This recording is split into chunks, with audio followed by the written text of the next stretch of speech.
प्रिय विद्यार्थियों नमस्कार।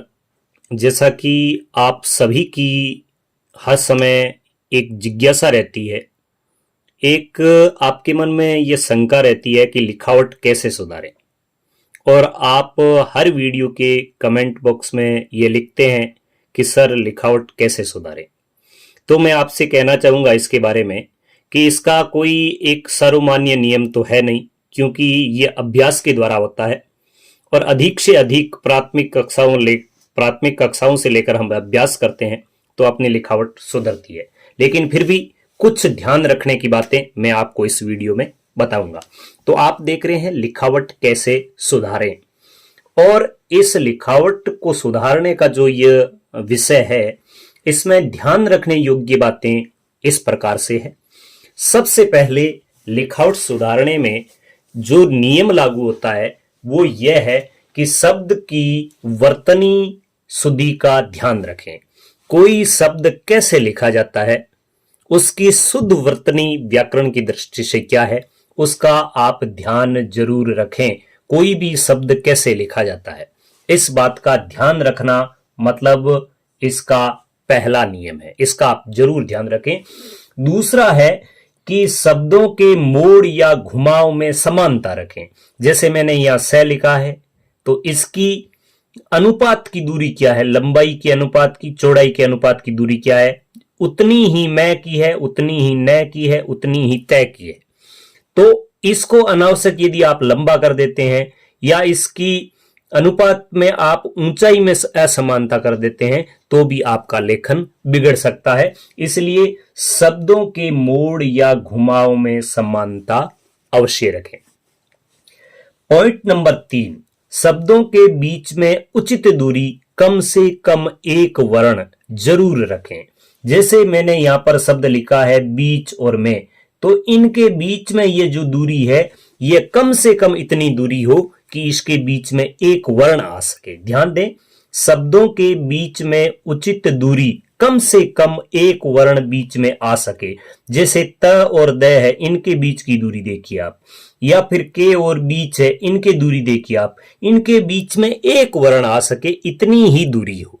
ऐसा नहीं है कि या तो आप दूरी बिल्कुल ही नहीं रखें, या ऐसा नहीं है कि आप 2-3 वर्णों की रख दें।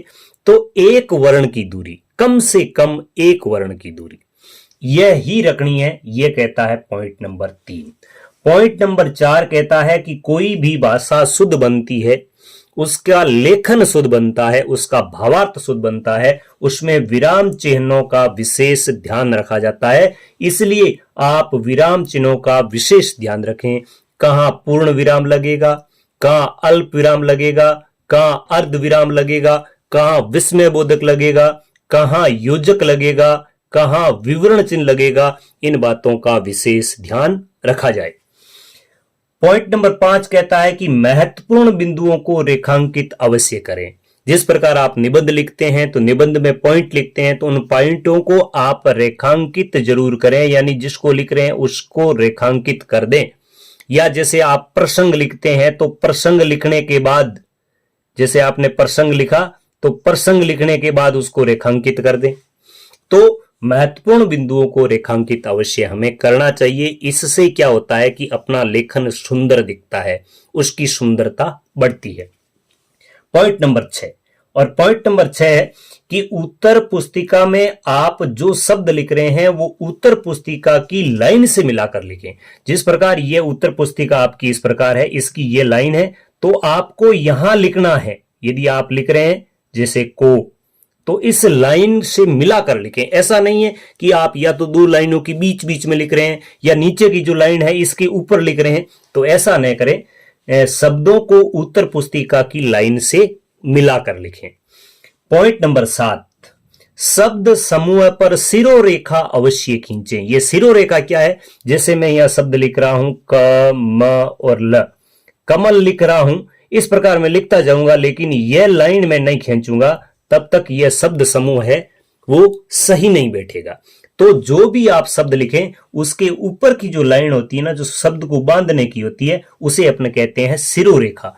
तो शब्द समूह के ऊपर सिरोरेखा अवश्य खींचे। पॉइंट नंबर 8 देखिए, दो प्रश्नों के उत्तर के बीच एक पंक्ति का हाशिया यानी जगह जरूर छोड़ें। जैसे मान लीजिए यहां आपका उत्तर पूरा हो गया, तो ये जो आगे की पंक्ति है इसको आप छोड़ दें और यहां से आप दूसरे प्रश्न का उत्तर लिखना शुरू करें।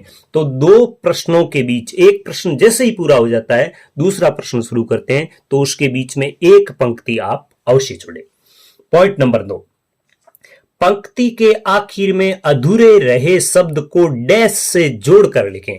जैसे आपने यहां पर लिखा है अत्यावश्यक, आप लिख रहे हैं और आपने यहां पर लिखा अतिया, और यहां आपकी लाइन पूरी हो गई, यहां लाइन पूरी हो गई, तो यहां आप डैश करके और आगे की लाइन है वहां यह शब्द आप इस प्रकार लिख सकते हैं। यानी कोई भी शब्द लाइन के आखिर में जब लाइन पूरी हो जाती है और वहां पे आप लिख रहे हैं और पूरा वहां पर नहीं लिखा जाता है, तो आधा वहां लिखने के बाद उसके अंत में आप डैश लगाकर आगे वाली पंक्ति में वह शब्द लिखें। और पॉइंट नंबर अंतिम और 10वां, लेखन का सरल तरीका अपनाएं। सर्वमान्य जो तरीका है उसी में लिखें, अनावश्यक प्रयोग करने से बचें। अनावश्यक प्रयोग जैसे कई बार क्या होता है कि सिरोरेखा के ऊपर आप ऐसे तिरछी तिरछी लहरदार सिरोरेखा खींचते हैं, उससे भी बचें। कई बार बच्चे क्या होते हैं कि मात्राएं हैं उनको लगाने में बहुत अधिक लंबाई और चौड़ाई कर देते हैं, कई बार उनको आप तिरछी लंबी रेखाओं में खींच देते हो, कई बार ई की मात्रा लगाते हो तो उसको बहुत लंबा खींच देते हो। इस प्रकार की जो अनावश्यक कलाएं हैं उनको दिखाने से आप बचें। लेखन का सरल तरीका जो सर्वमान्य तरीका है वही अपनाएं, अनावश्यक प्रयोगों से बचें। तो प्रिय विद्यार्थियों, ये एक शुद्ध लेखन और एक सुंदर लेखन जो लिखने का तरीका है, कैसे लिखा जाए, उसके बारे में कुछ महत्वपूर्ण बातें मैंने आपको बताई। कैसी लगी आपको ये बातें कमेंट बॉक्स में जरूर लिखें। जो भी विद्यार्थी ये वीडियो देख रहा है वो कमेंट बॉक्स में जरूर लिखें कि आपको ये बातें कैसी लगी। अपने साथियों को भी ये बातें शेयर करने के लिए वीडियो के लिंक को शेयर करें, वीडियो को लाइक करें और चैनल पर पहली बार आए हैं आप तो चैनल को सब्सक्राइब जरूर करें। धन्यवाद।